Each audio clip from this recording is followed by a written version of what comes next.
Mesdames, Mesdemoiselles, Messieurs, bonsoir. Bienvenue à ce journal sur les antennes de Numérica TV. Les titres d'abord. Face à face ce mardi, Joseph Kabila, les gros monnaies du domaine minier. Au menu, le nouveau code minier adopté par les deux chambres du Parlement et en instance de promulgation. Tension observée depuis 3 jours à la faculté politique d'études de l'université de Kinshasa, où les étudiants passent la nuit à la belle étoile en guise de protestation. Un autre sujet qui préoccupe Steph Bikaï, qui ne doit pas dormir sur ses 2 oreilles ces temps derniers. Après 34 ans d'arrêt, le trafic ferroviaire entre la République démocratique du Congo et l'Angola est de nouveau opérationnel. Invité du journal Maxung Wanzo Mangale, grand journaliste sportif, il prêche désormais pour la professionnalisation du football congolais. Max est parmi les tout grands journalistes sportifs de ce pays et qui ont fait aimer le football à nos compatriotes. Il y avait bien entendu les Chimpuku, les Basunga Nzinga, les Kamala Monamboui, le Kassongo Mwema et les autres. C'est notre invité, vous l'aurez dans un petit instant vers la fin de ce journal. Sauf changement de dernière minute, nous en sommes déjà au détail. Le chef de l'État va s'entretenir ce mardi avec les patrons de 7 grandes entreprises minières opérant en République démocratique du Congo. Il sera question des inquiétudes des miniers sur le contenu du code minier justement et spécialement sur l'augmentation de la fiscalité dans ce secteur. La confirmation de cette audience a été faite par le ministre des Mines Martin Kabouloulou durant le week-end. Le trafic ferroviaire reliant la cité de Dilolo en RDC et celle de Lobito en Angola a repris ce lundi après 34 ans d'arrêt. La cérémonie a eu lieu devant plusieurs autorités politico-administratives, dont le directeur de cabinet du chef de l'État. D'après Yemi Milanja, ce trafic va permettre le transport de minerais et autres marchandises produits dans le Grand Katanga, une situation qui augure de retombées importantes pour l'économie de la RDC. Les professionnels de santé de différents établissements sanitaires de la ville de Kinshasa ont été abondamment informés sur l'hémophilie. Il s'agit des troubles de coagulation caractérisés par une saignée continue. Ce programme de renforcement de capacités médicales et techniques en hémostase est une initiative de l'Alliance franco-africaine pour le traitement de l'hémophilie. Félix Kilunga et Manitango. Ensemble, nous collaborons pour améliorer l'accès au diagnostic et faciliter le traitement pour tous les hémophiles en République démocratique du Congo. D'où le symposium AF 2018 organisé aux cliniques universitaires de Kinshasa. Environ 100 professionnels de la santé, dont chirurgiens, biologistes et laborantins, ont pris part à ces colloques de renforcement de capacités répartis en 3 étapes, notamment la théorie, la pratique et les consultations. Sur le volet théorique, les formateurs ont expliqué les contours de la coagulation. La coagulation, c'est ce système dans notre organisme qui permet d'éviter les hémorragies.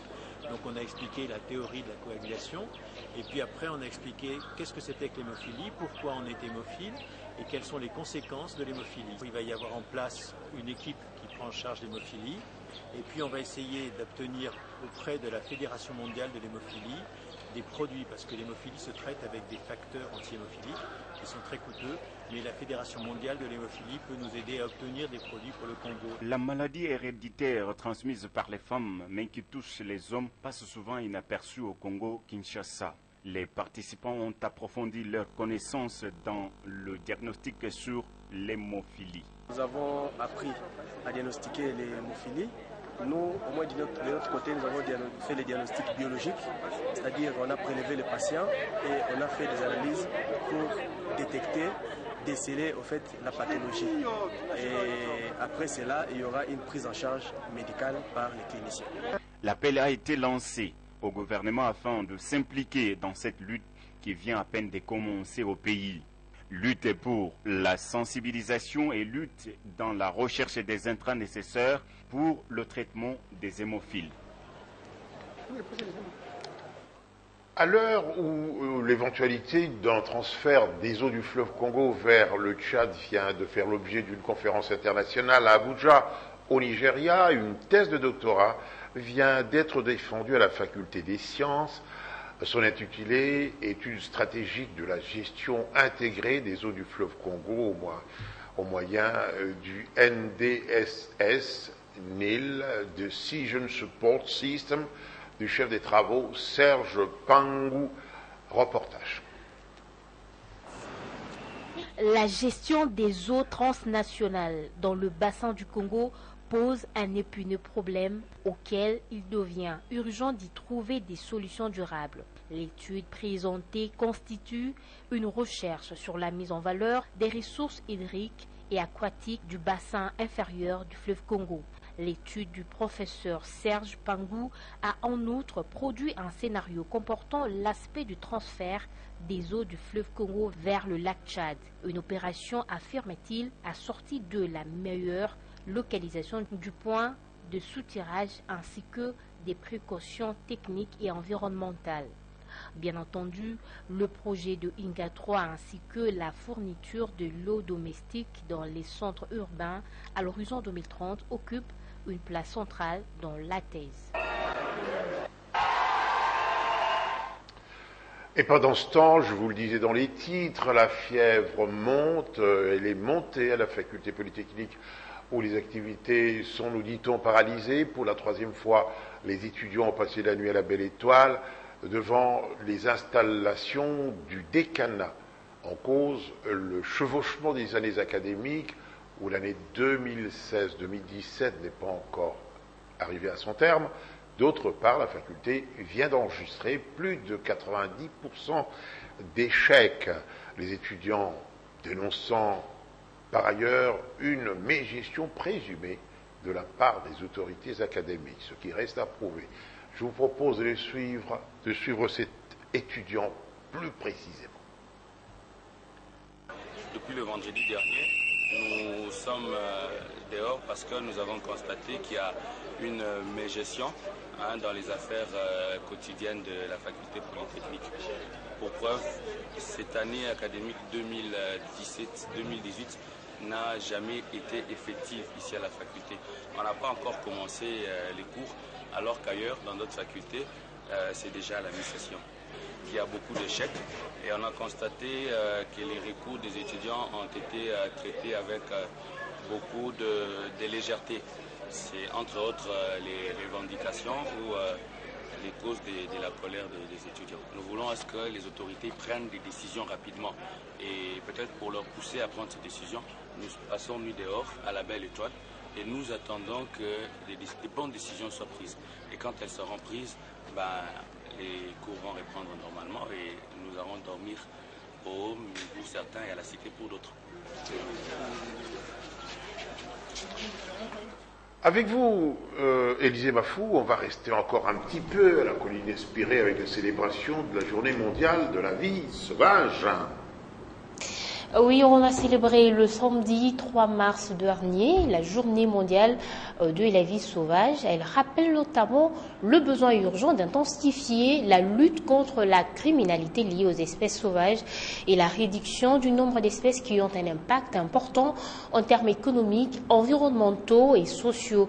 À Kinshasa, le Fonds mondial pour la nature, en collaboration avec l'Université de Kinshasa, a organisé une conférence à l'intention des étudiants. Gloria Seya.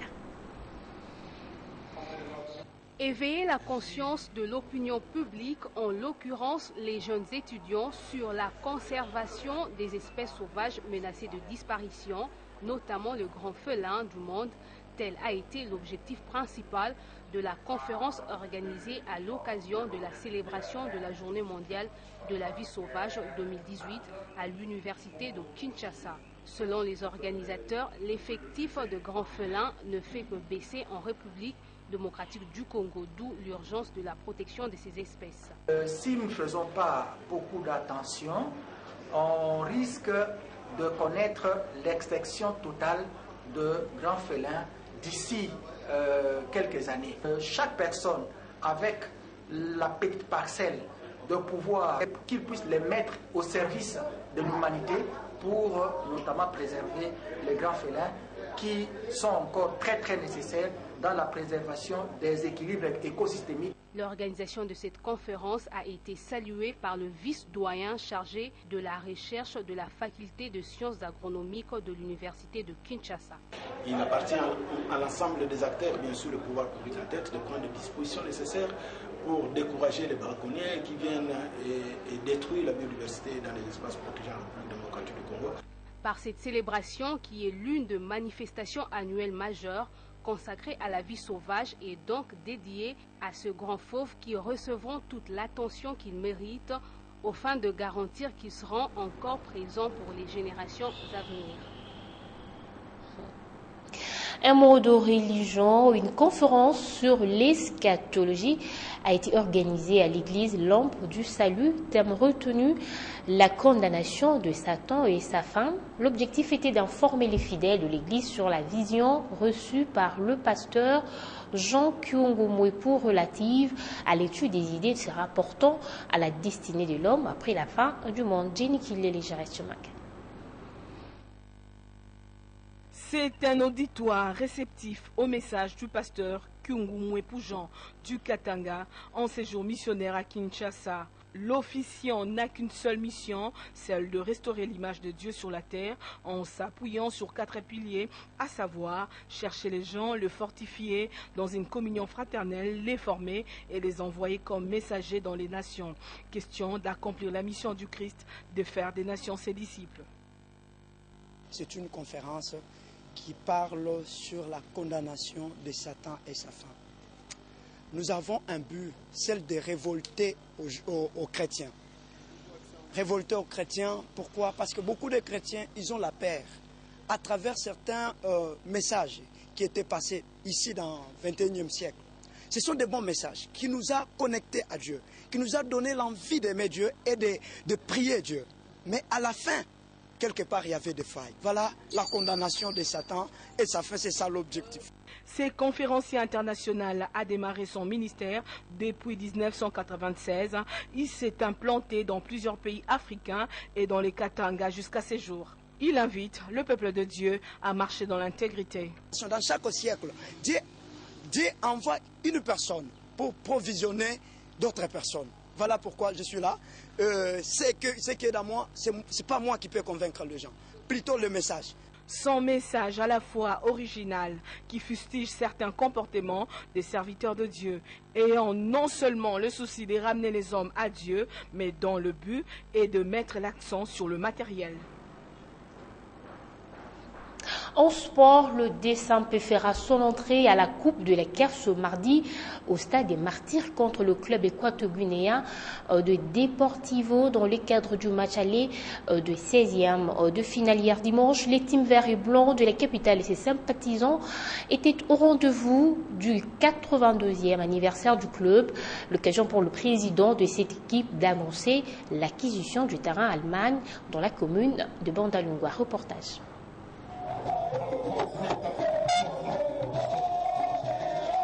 1936-2018, 82 ans d'existence pour le Daring Club Motema Pembe. Cet anniversaire, un grand événement célébré avec faste au stade Tata Raphaël, pris d'assaut par toute la famille vert et blanc. Parmi les convives, l'autorité morale du club, Obé Minakou, les dirigeants du club Omnisport, quelques anciens joueurs sans oublier les Tupamaros, les inconditionnels supporters de l'équipe. Le grand message du jour adressé par Hassan Abdallah, le président du comité de direction, c'est l'acquisition depuis 25 ans du terrain Allemagne à Bandal et l'érection prochaine d'un stade propre au club à Mikala vers Kinkole.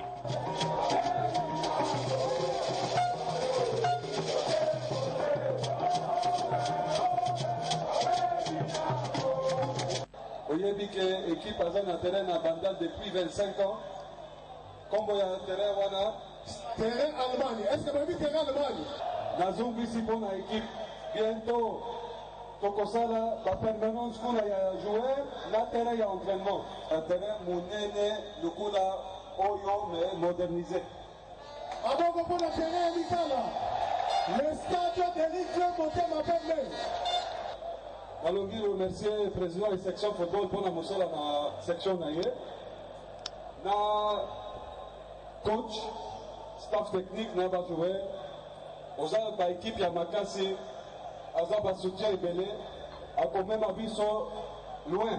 C'était aussi l'occasion de l'organisation d'une tombola avec comme grand prix une voiture. La fête de ses 82e anniversaire était agrémentée par l'orchestre BCBG de Jubé Mpiana.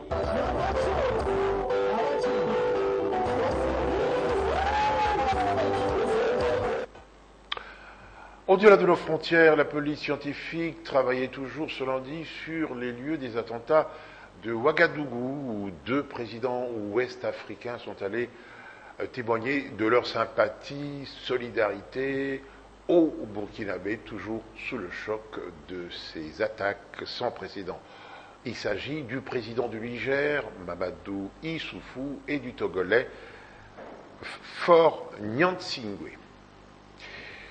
Place à présent à la revue de presse. Les journaux parus ce lundi dans la capitale ont été sélectionnés et commentés par Mouine Boroufel. Mouine. Il n'est pas exagéré de constater que le territoire de Djougou, en province de l'Ituri, est à feu et à sang, au point d'occasionner ce lundi le déplacement du nouveau ministre de l'Intérieur. Curieusement, la presse de ce début de semaine n'en fait pas cas. Il faut aller en page intérieure du courrier de Kinshasa, pourtant un journal du Congo-Brazzaville, comme son nom ne l'indique pas, pour relever l'horreur des dernières tueries. 33 morts dans la seule nuit de jeudi à vendredi à Mazé. Massacre que le quotidien impute à la rivalité entre éleveurs Hema et agriculteurs Lendou. Ce n'est pas l'avis de l'évêque de Bunia cité par la tempête des tropiques. Pour Monseigneur Dieudonné Ouringui, il n'est pas question de conflit ou de guerre ethnique. Il y a manipulation et instrumentalisation. La preuve, selon le prélat, les jeunes gens qui s'attaquent aux autres sont presque tous équipés de moyens de communication. Ils ont de l'argent, ils sont organisés donc, il y a des mains invisibles qui les manipulent. La tempête des tropiques cite en plus Alfred Drabou Boudjou de Caritas à Bunia, qui dénombre lui 49 morts au cours de la dernière attaque. Et d'ajouter que cela fait 1 mois que cela dure. Des gens ont été capturés sur le champ de bataille et bien sûr, ce ne sont que de pauvres petits exécutants. Mais si on les écoutait, cela pourrait aider à remonter les chaînes jusqu'aux commanditaires. Et à côté de l'Ituri martyrisé, c'est l'Ouganda. L'Ouganda qui sera ce 6 mars face à la RDC devant la Cour internationale de justice de La Haye. Le courrier de Kinshasa, décidément en verve, rappelle que le tribunal avait fixé en décembre 2016 la date du 6 mars comme délai pour que les 2 pays soumettent le résultat de leurs négociations sur la demande d'indemnisation de 10 milliards de dollars exigée par Kinshasa. Pour rappel, la République démocratique du Congo poursuit l'Ouganda devant la Cour internationale de justice depuis 1999 pour des actes d'agression armée. L'Ouganda avait été reconnu coupable en 2005 d'actes de pillage des ressources de la RDC entre 1998 et 2001, mais a exonéré les hauts responsables gouvernementaux et militaires ougandais, dont le frère du président Museveni, le général Salim Saleh, qu'un groupe d'experts de l'ONU avait dénoncé dans un rapport sur l'exploitation illégale des richesses congolaises. À propos des ressources naturelles, justement, le phare fait une projection sur la rencontre imminente entre Joseph Kabila et une demi-douzaine d'entrepreneurs miniers autour du nouveau code minier, pas encore promulgué, mais qui fait déjà des vagues. Par exemple, il porte sur la réduction de certains avantages douaniers et fiscaux, la taxation des super profits, mais surtout la révision à la hausse de la redevance qui passerait pour les matières reconnues stratégiques de 2 à 10%, la suppression du système d'amortissement hyper rapide sur les capitaux et les biens d'équipement. Forum des As s'intéresse au ballet diplomatique observé ces dernières semaines à Kinshasa. C'est plus qu'un simple ballet diplomatique, se plaît à constater le journal, qui annonce d'ailleurs que d'autres leaders africains sont attendus dans la capitale RD congolaise. Pas pour des salamalek diplomatiques, mais pour des entretiens dont les enjeux ne sont pas toujours repris dans les communiqués, au ton généralement très convenu, voire très langue de bois, qui sanctionne les rencontres entre chefs d'État. Enfin, Congo Nouveau fait état une fois de plus de vives critiques contre la thèse de doctorat défendue en décembre dernier par le président de l'Assemblée nationale à la faculté de droit de l'université de Kinshasa. Cette fois, c'est dans une lettre adressée par le vice-doyen Tasuki Manzele à la doyenne de la faculté. On y lit, je cite, « La volonté affichée par notre faculté rencontre des critiques virulentes des observateurs extérieurs. Le cas le plus récent est celui du chef des travaux, Obe Minaku, dont la proclamation en qualité de docteur en droit a reçu des critiques acerbes allant jusqu'à faire courir la rumeur faisant état d'une éventualité rédaction de sa thèse par son directeur. » Fin de citation. Il n'y a rien de nouveau sous le ciel congolais.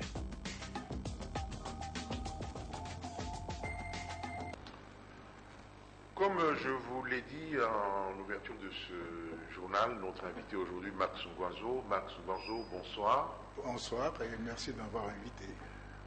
Je rappelle d'abord aux téléspectateurs que vous fûtes un grand reporter pendant des années à la RTNC d'abord, à la Voix du Zaïre ensuite, que vous avez été directeur de l'information à la RTNC.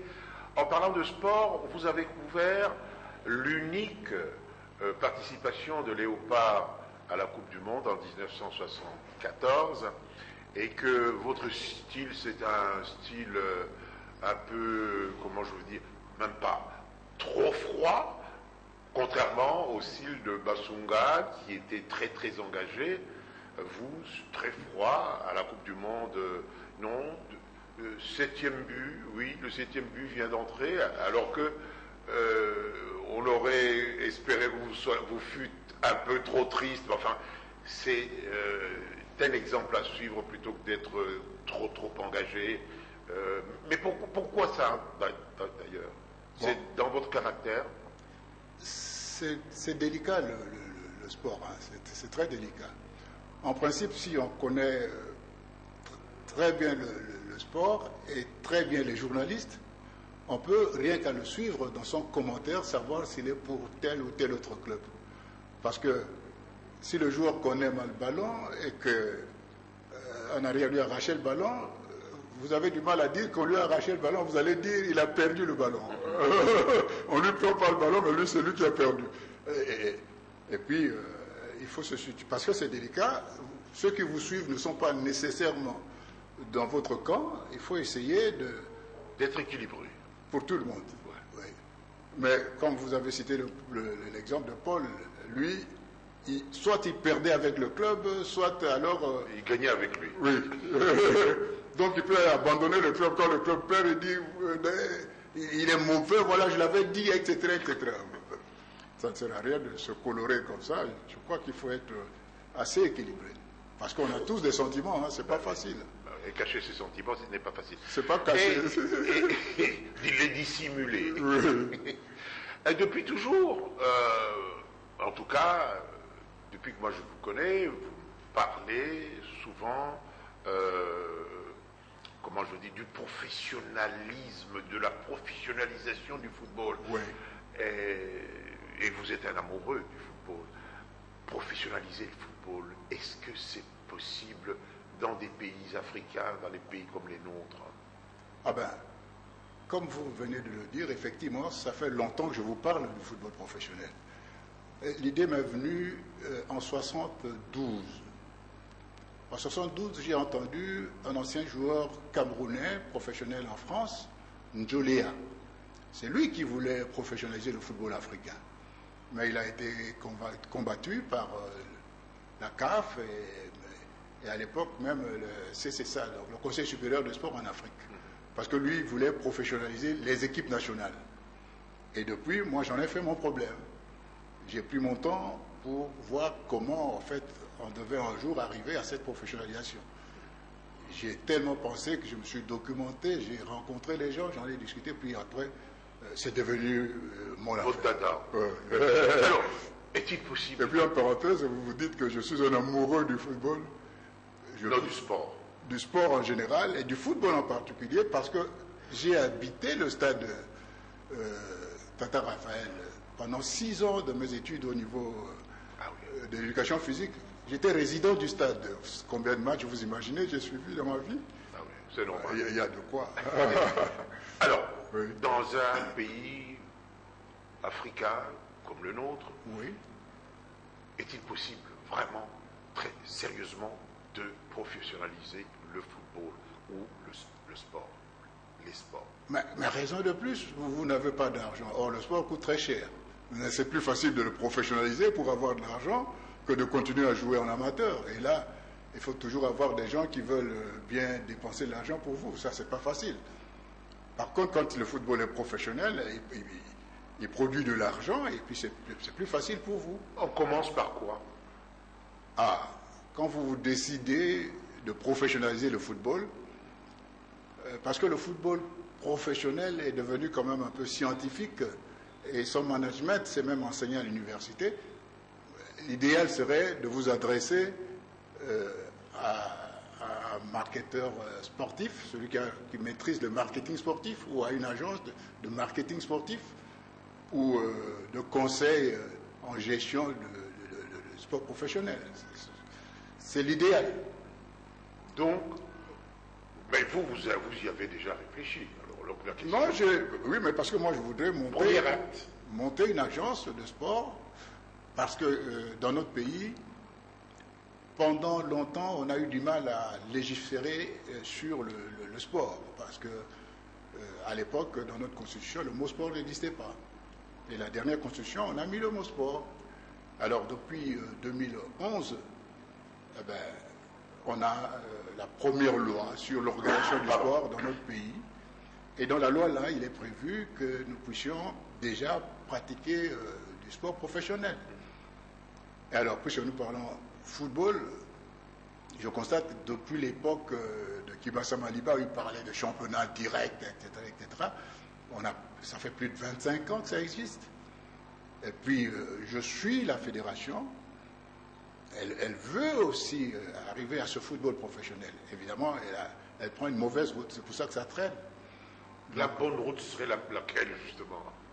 Mais la bonne route, c'est que la première des choses, quand vous voulez organiser le football en professionnel, c'est pas de chercher des formules de compétition. Non, avant tout, commencez par, comme le football professionnel est un produit commercial, commencez par fabriquer le produit. Puis si vous allez vendre, ce que vous allez vendre, il faut commencer par le fabriquer. Si vous ne l'avez pas, vous ne l'avez pas. Alors, on le fabrique comment? Pas en jouant, en faisant... Non, pas du tout. Voilà. Dans la composition du produit du football professionnel, il y a la part de l'État. L'État, je crois que c'est même prévu dans la loi, l'unique loi que nous avons sur l'organisation du sport en République démocratique du Congo, il est prévu que l'État donne des facilités, enfin, ceux qui considèrent comme les sportifs d'élite doivent bénéficier des facilités de l'État, de différentes manières.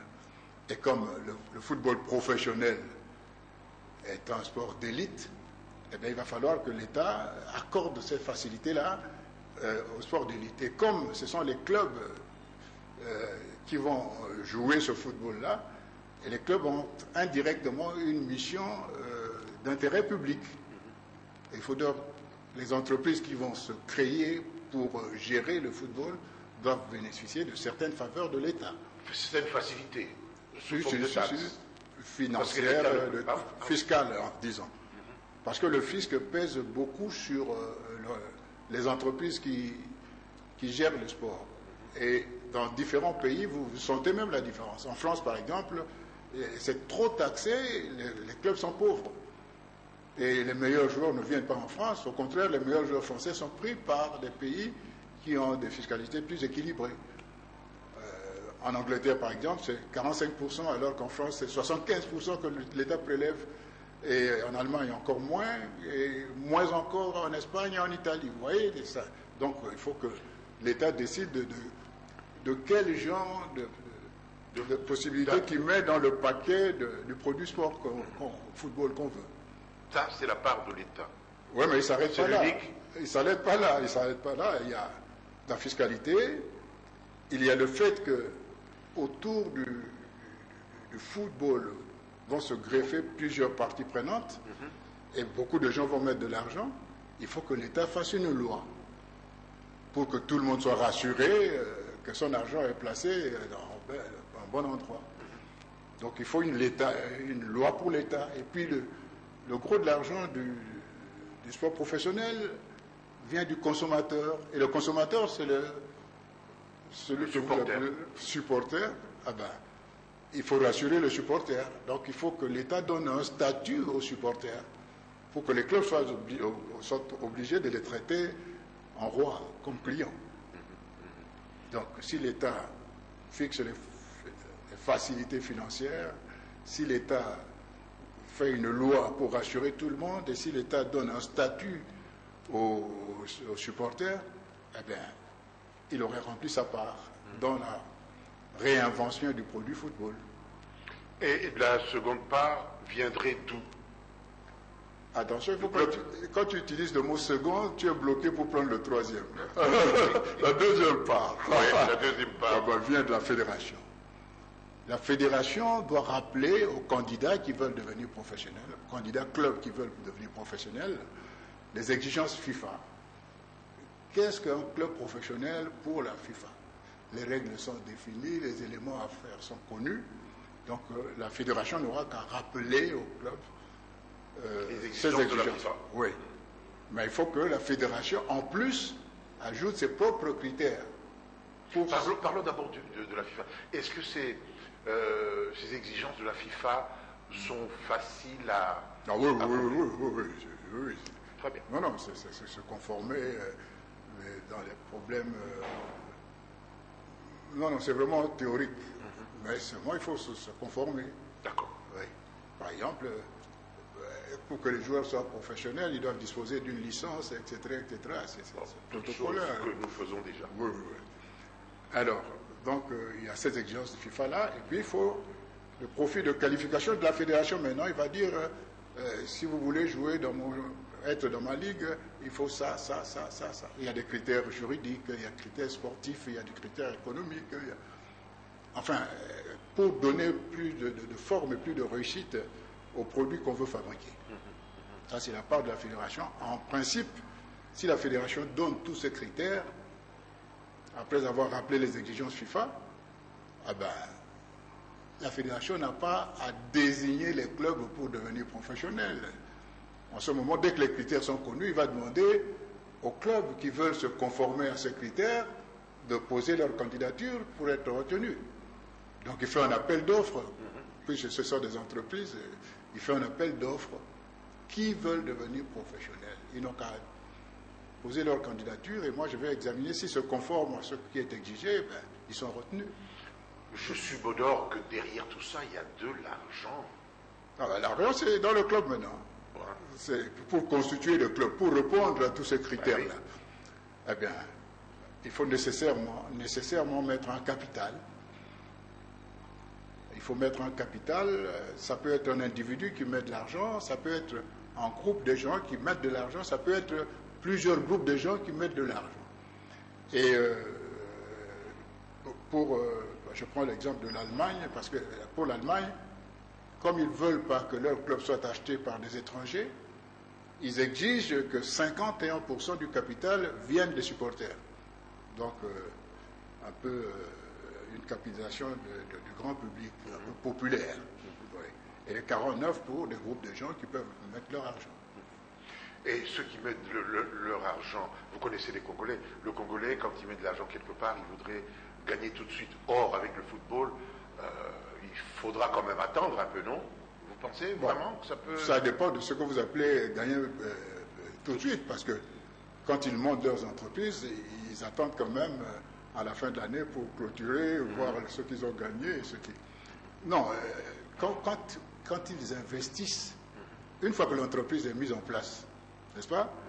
Et alors, on fait quand même un projet d'entreprise, on sait au moins combien on va gagner, on fait un plan de 5 ans ou de 10 ans, et on sait quelle marche à suivre et combien on va gagner. Donc, c'est professionnel, hein, quand vous mettez de l'argent, vous cherchez aussi des professionnels pour calculer pour vous, dans 1 an, dans 2 ans, dans 3 ans, quand est-ce que vous allez rentrer dans votre argent. C'est une entreprise, Très bien. Et ils peuvent gagner s'ils respectent les règles, ils peuvent gagner, hein, il n'y a pas de problème. Vous dites ils peuvent gagner, ils vont gagner. Oh ben, non, je ne dis pas ils vont gagner parce qu'il y a beaucoup de gens qui ne suivent pas les règles. Hein.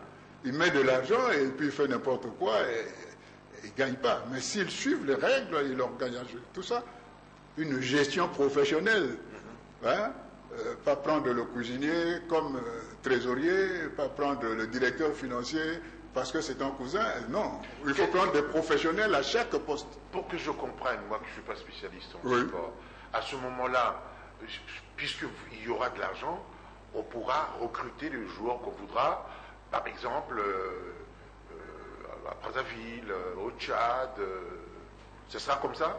Oui. Ou ce seront seulement des... Parce que nous sommes en train de parler produits. Oui. Même alors, jusque-là, quand vous allez recruter les joueurs, ce qu'il vous faut, c'est toujours arriver à gagner le plus d'argent possible. Et quand je présenter le produit le meilleur possible. Ah ben bien sûr, c'est important, très important. D'ailleurs, entre autres pour le club, il faut recruter, si possible, les meilleurs joueurs possibles. Et puis le jeu que vous allez présenter, c'est football professionnel, c'est du football spectacle. Il faut que le jeu soit de qualité. Et en Angleterre, par exemple, on a réuni les dirigeants des clubs, les entraîneurs, on leur a demandé de présenter un football de qualité. En fait, on les a obligés indirectement de faire du football offensif. Alors qu'en France, le travail des entraîneurs, c'est défendre. Mais vous nous comparez, vous nous transportez en Europe, mais comparons les choses comparables. Ici, chez nous... Et si vous avez du football professionnel... Mais comment faire ici, chez nous, pour rendre ce produit intéressant? Quand je dis comment faire, mais il faut reproduire ce qu'on connaît. Là où c'est mieux, répéter ce qu'ils ont fait. C'est pour ça que je donne des exemples connus. Si nous voulons faire du football professionnel, on choisit le football que nous voulons. Et si nous voulons du spectacle, par exemple, je prends rien que la retransmission des matchs à la télé. Quand vous voyez les anglo-saxons, enfin l'Angleterre, particulièrement la Grande-Bretagne, c'est de la qualité. Il n'y a pas une retransmission avec 3-4 caméras, ou même pas 16. Il y en a 32 ou 64 ou davantage. Parce qu'on veut que dans tous les recoins, il faut que les images se voient. Mais revenons au produit, parce qu'on n'a pas terminé. Hein. Nous avons dit qu'il y a la part de l'État, il y a la fédération, mais il y a maintenant le club. Parce que la fédération, dès qu'elle a rappelé les exigences FIFA et donné son profil de qualification, il ne fait que l'appel d'offres pour que les clubs viennent. Maintenant, les clubs, ils doivent aussi s'organiser, ils ont mis le capital, ils doivent monter une entreprise. Et en général, ces entreprises, ça doit être des holdings. Donc, il y a la partie sport, mais il y a aussi partie pour d'autres commerces et d'autres affaires. Oui. Et donc, si je comprends bien, ce sont des grandes sociétés qui vont venir s'occuper de tout cela. Ils s'occupent, par exemple, des mines, pour parler de nos réalités. En plus des mines, comme ça se faisait avant, il y a aussi la partie football qui rapporterait, parce que bien organisée. Si je disais oui, ça va dérouter les gens. Oui. Ce n'est pas les grandes entreprises qui existent qui vont venir gérer le football. Ah. Non. Des gens vont mettre de l'argent pour monter des entreprises. D'accord. Et je souhaitais que ces entreprises-là, ce soit des holdings, qu'ils aient autre chose en plus de la secteur. Ah, oui. C'est l'inverse. Voilà. Très bien. Et donc, tout bien planifié, tout bien géré, tout bien marketé avec des télévisions qui ont beaucoup de moyens, c'est possible effectivement de faire de notre football un football professionnel.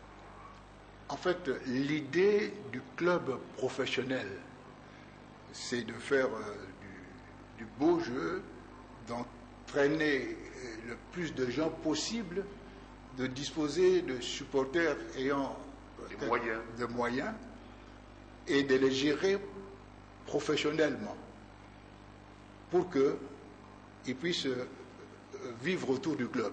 Oui, mais Max, d'accord, je vous ai coupé la parole pour vous poser une question que j'estime essentielle. Oui. Ce sera le football pour riches. Le billet ne sera pas à 5 000 francs à ce moment-là. Ou bien il le sera. D'après toi, la bière c'est pour riches ou pour pauvres? Parce que vous l'achetez, on ne sait pas combien les gens achètent la bière chaque matin. Oui, mais si c'est pour 5 000, est-ce qu'on arrivera à faire de... Qu'est-ce qui est de 5 000? C'est le pourtour. Ouais. Non, non. Le football, ça sera un spectacle. Je crois qu'il aura un prix adapté au spectacle. Je crois que tout le monde ne va pas chaque soir au conseil de Zaïko ou de, je ne sais pas, il y a un prix à payer. Hein?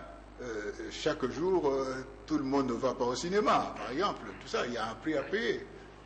C'est à peu près le prix que vous payez au cinéma ou que vous payez au concert, et tout ça, ça peut être le prix du stade, parce que le stade, le football vous donne quand même un spectacle de qualité. Non? Marx, on va conclure parce que c'est... Parce que je n'ai pas fini, oui. Juste pour le club. Donc en plus de monter l'entreprise, il faut maintenant des statuts.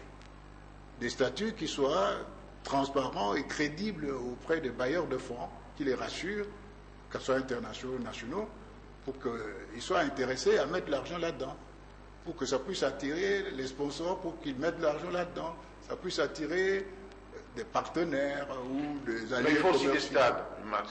Pardon? Il faut des stades pour ça. Bon, les stades existent déjà, on va simplement essayer de les modifier. Vous voulez dire des stades qui appartiennent au club? Pas nécessairement. Pas nécessairement, parce que vous avez des grands clubs comme Paris Saint-Germain qui n'a pas de stade. Vous avez plein de grands clubs, même Marseille n'a pas de stade. Les stades, comme ici chez nous, nous avons des stades théoriques qui appartiennent à l'État, mais les clubs peuvent devenir des clubs résidents. Et puis il y a dans les provinces des stades, mais qui n'ont pas encore le niveau d'un grand stade. Mais là, on peut leur donner un délai, c'est-à-dire qu'ils peuvent devenir résidents dans leur coin, et on peut leur dire que dans 3 ans, ils doivent avoir autant de places assises pour que les supporters soient plus à l'aise. Après peut-être 10 ans, ils peuvent construire mieux. Mais vous savez, chez nous, c'est le sport roi. On va lui consacrer un peu plus de temps à ce football-là. Et c'est faisable dans combien de temps, ce projet que... Ça dépendait de moi. Je dirais que cette année ici, évidemment, comme c'est une année électorale, les gens auront du mal à investir. Mais déjà, l'année prochaine, on peut mettre des choses en place. Et puis, en 2020, on démarre le championnat de la Ligue professionnelle. Et ça peut se passer très bien, comme ça se fait partout dans le monde, à condition de respecter les principes et les règles du marketing sportif, les règles que les clubs soient en adéquation avec ce qui se fait dans le football moderne. Pourquoi on ne passerait pas par le semi-professionnel? Et pourquoi on passerait par le semi-professionnel? Je m'excuse de te poser la question. Pourquoi? Qu'est-ce que vous pensez qui est facile dans le semi-professionnel et qui n'est pas dans le football professionnel? Non, c'est une vieille idée là. Les gens pensaient qu'il faut y aller par étapes. En réalité, le vrai problème, c'est quoi? Voilà, je peux vous le dire. Le vrai problème, c'est que peut-être ceux qui gèrent les clubs aujourd'hui n'ont pas suffisamment d'argent pour mettre comme capital. N'est-ce pas? Et vous voulez qu'ils aient le temps de pouvoir s'enrichir pour arriver là-bas. Mais le problème, c'est le club. Laissez ceux qui ont de l'argent pour mettre dans le club gérer le club. Si l'équipe gagne, si tu es de ce club-là, tu seras content. Ce que tu veux, c'est que ton club joue bien au football, gagne des matchs et tout. Mais il ne faut pas nécessairement que ça soit géré par vous. Donc, le problème, c'est celui-là. Il y a des gens qui peuvent mettre de l'argent aujourd'hui pour qu'on ait des clubs professionnels. Est-ce qu'il ne faut pas former une petite formation? Parce que quand même, disons 18 équipes ici avec des gestionnaires professionnels, c'est pas donné à tout le monde, c'est une expérience à acquérir. Oui, mais c'est tout le problème. Celui qui met son argent là, mais pourquoi, s'il ne veut pas que ça soit géré par des gestionnaires professionnels, nous en avons des gestionnaires professionnels. Des gens qui peuvent gérer l'argent? Oui. Il y en a, même 12 à la douzaine, mais ça existe. Ce qui manque ici, simplement, c'est la rigueur. Je ne sais pas si dans ton entreprise, tu laisses les gens jeter de l'argent par la fenêtre, je ne sais pas. Est-ce que vous vous considérez comme mauvais gestionnaire? Je ne sais pas non plus. Hein. Mais quelqu'un qui met de l'argent pour monter une affaire, Et surtout qu'il y a des professionnels autour de ce problème-là. Quand quelqu'un a un problème en justice, il va vite prendre un avocat. Mais j'apprends hier, par exemple, Dering a fêté ses 80 ans ou 82 ans. Ils ne vont pas voir un événementiel pour organiser la fête. Et ils prennent un orchestre, ils mettent là-bas et puis ils disent qu'ils ont fêté. Non, non.